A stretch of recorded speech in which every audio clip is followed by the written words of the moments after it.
A confident woman stepped into the grand hall of the bank, her footsteps calm yet commanding, carrying the grace of someone who knew her worth. She walked to the counter and politely requested a withdrawal, but instead of respect, her words were met with raised eyebrows and doubtful stares. The teller glanced at her ID and account papers, as if they were forged, whispering quietly to his colleague, and soon the entire staff began watching her with suspicion. People in line turned their heads, curious to see the drama unfold, and within minutes, the air grew heavy with prejudice. They saw her skin before they saw her success, dismissing her confidence as arrogance, refusing to believe she could belong to such wealth. But beneath her calm expression was a storm waiting to strike. For what the staff did not know was that this woman was not just a customer seeking her money. She was the owner of the very bank that dared to doubt her. She was a young black CEO who had risen from struggle to success, carrying the kind of strength that comes only from breaking barriers no one believed she could break. Her life was proof that discipline, vision, and courage could turn silence into power, yet she wore her achievements with humility. That morning she walked into the bank in a tailored suit, her posture straight, her presence elegant, and her confidence so quiet that it unsettled those who judged her without knowing her name. The staff glanced at her polished look, but refused to see the story behind it, refusing to believe that wealth and leadership could belong to someone like her. They saw only the color of her skin,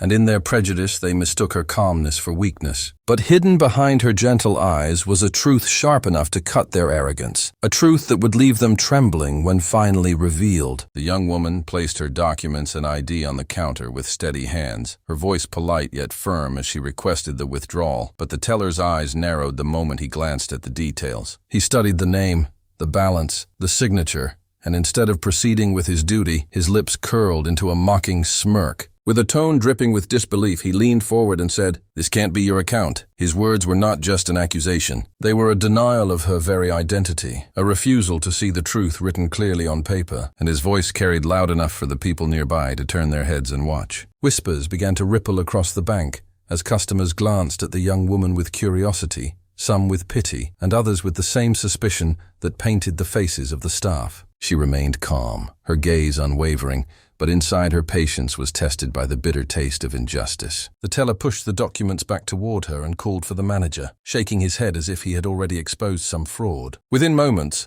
a man in a suit approached with hurried steps, his expression stern, already poisoned by the teller's version of events. He looked at her as though her very presence in the bank was a disruption, not a right. He asked her questions in a tone meant to corner rather than clarify, repeating the same demand for proof when the documents were already clear before him. Each word he spoke was not a search for truth but a weapon of doubt, and the silence of the room made it worse. Customers leaned forward in their seats, some recording on their phones, eager to capture the humiliation of a woman they assumed had overstepped her place. The young woman stood still, her poise unshaken, her eyes locked on the manager with a calmness that unsettled him, for she did not plead, she did not argue, she simply waited. The atmosphere thickened as suspicion filled the air like smoke, suffocating reason, feeding prejudice, and erasing dignity from those who judged her. The security guard walked closer, his hand resting on his belt as if preparing to escort her out, and the crowd anticipated a scene. But beneath the silence, there was a storm gathering in her heart, not of fear, but of power. A storm that would soon crush their arrogance and leave them paralyzed with shame. For every smirk,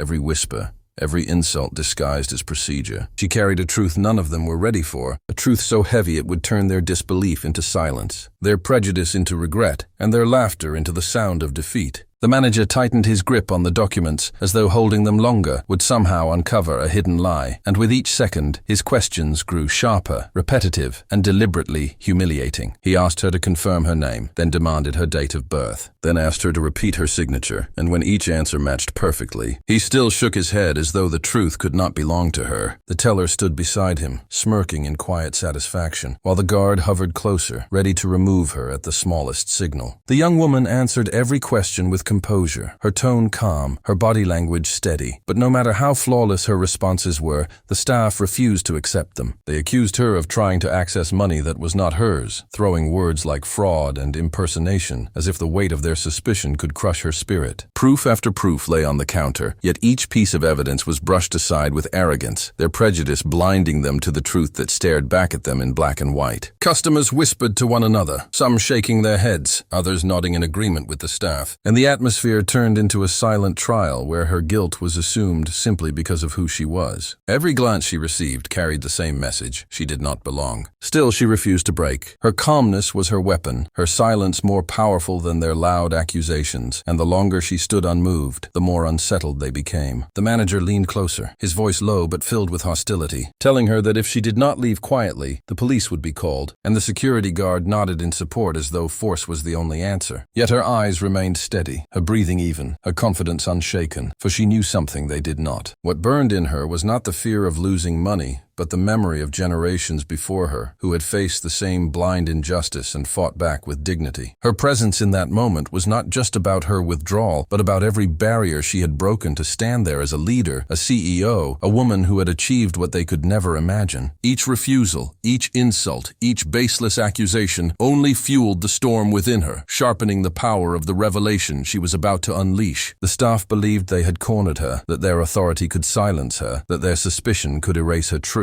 But the calm in her eyes carried a promise of reckoning. Their prejudice had trapped them in arrogance, and when the truth emerged, it would shatter their pride so completely that the memory of this day would haunt them every time they looked at the walls of the bank they thought they controlled.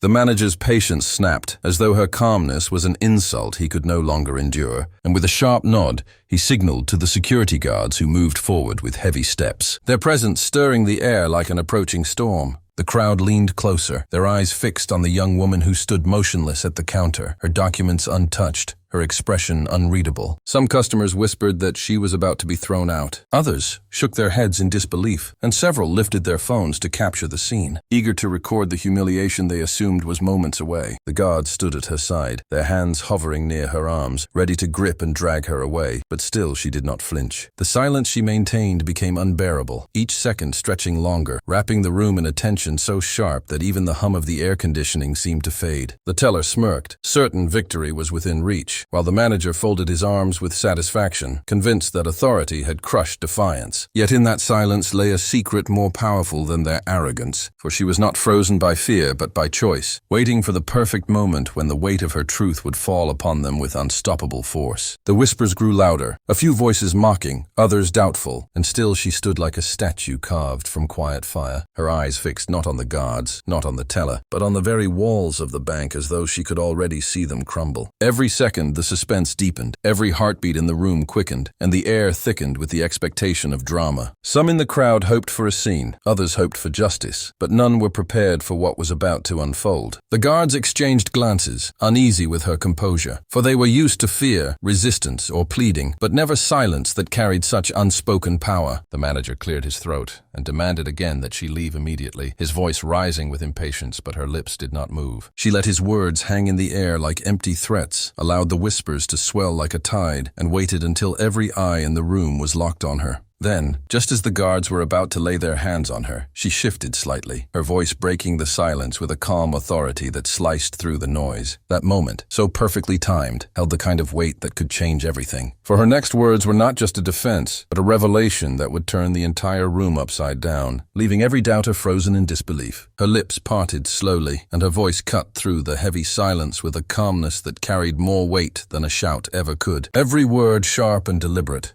as she looked straight into the eyes of the manager who had doubted her. "You think I don't belong here?" she said, her tone steady yet powerful, each syllable echoing against the polished walls. A hush swept over the crowd, phones lowered mid-recording, whispers died in unfinished sentences, and all attention locked onto her as she continued, her eyes never blinking, her presence growing taller with every breath. "Let me correct you," she declared, pausing just long enough for the room to tremble in suspense. "I own this bank." The words struck like thunder in a room where arrogance had reigned only moments before, and for an instant no one moved, no one spoke, as if time itself had paused to process the impossible truth. The security guards froze, their hands hanging awkwardly in mid-air, unsure whether to step back or apologize, their faces drained of confidence. The customers, once quick to judge, now stared with widened eyes, disbelief wrestling with the realization that they had just witnessed a reversal so powerful It erased every assumption they had made. The teller's smirk vanished as though it had never existed, replaced by a trembling unease that made him look smaller than ever. And the manager, who only seconds earlier had barked accusations with pride, turned pale, the color draining from his face as he stumbled over his own words, searching for a response that would not come. His arrogance cracked under the weight of her truth, his authority collapsing like glass under stone, and the silence of the room pressed down on him until his posture bent in shame. She did not raise her voice, she did not gloat, yet the revelation in her calm tone carried the kind of vengeance that needed no anger, for it was truth itself that punished them. Every prejudice, every insult, every baseless accusation had now been exposed as ignorance, and the bank that had turned its walls against her now stood revealed as her own. The crowd remained frozen, too stunned to speak. For what they had just witnessed was not merely a customer proving her identity, but an owner reclaiming her throne in the very place where she had been denied respect. Her eyes scanned the room, not with pride but with quiet victory, her silence after those words heavier than any argument. In that moment, the young black CEO was no longer a woman questioned or accused. She was power unveiled, a force that shattered the illusion of superiority around her, and the memory of her declaration would haunt the walls of that bank forever.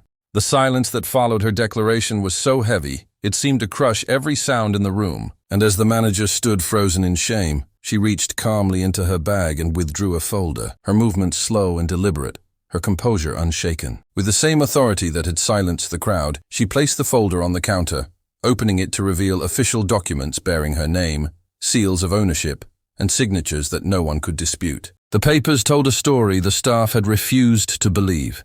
She was not only a client of the bank, but the majority shareholder, the true power behind the very walls that surrounded them. Gasps rippled through the onlookers, disbelief turning to awe as eyes widened at the undeniable evidence now spread across the counter. The teller who had mocked her felt his throat tighten, his smirk erased forever, and the weight of his arrogance pressed down on him like a chain he could not break. The guards who had been ready to drag her out now stepped back, their shoulders slumped, their confidence shattered, and their silence admitted guilt more loudly than any apology could. The manager, who had demanded proof again and again, now stared at the papers with trembling hands, his face pale, his lips quivering as words refused to form because the truth had stripped him bare. His authority, once used as a weapon, now dissolved into humiliation, for the woman he had accused of fraud was the very owner of his paycheck, the leader whose name commanded respect beyond his comprehension.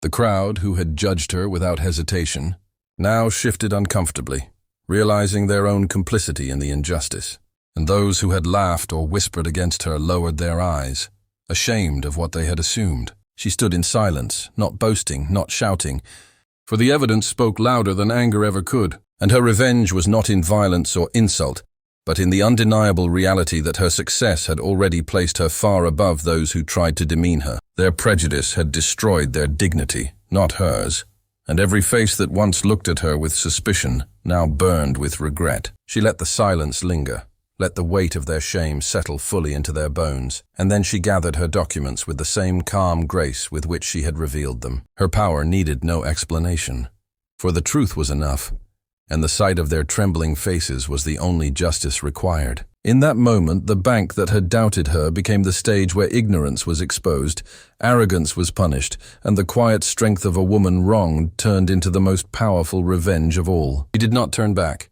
She did not need to, because the silence behind her spoke louder than any scream ever could. Those who had mocked her, judged her, and treated her with arrogance now sat frozen, unable to meet each other's eyes, as if the ground beneath them had given way. The weight of their guilt hung heavy in the air, and in that stillness, her quiet dignity became their loudest punishment. Every step she took out of that place echoed with justice, not in the form of revenge through violence, but in the form of a truth they could never escape. Respect is not decided by color, status, or appearance. It is earned by humanity, and humanity was what they had lost.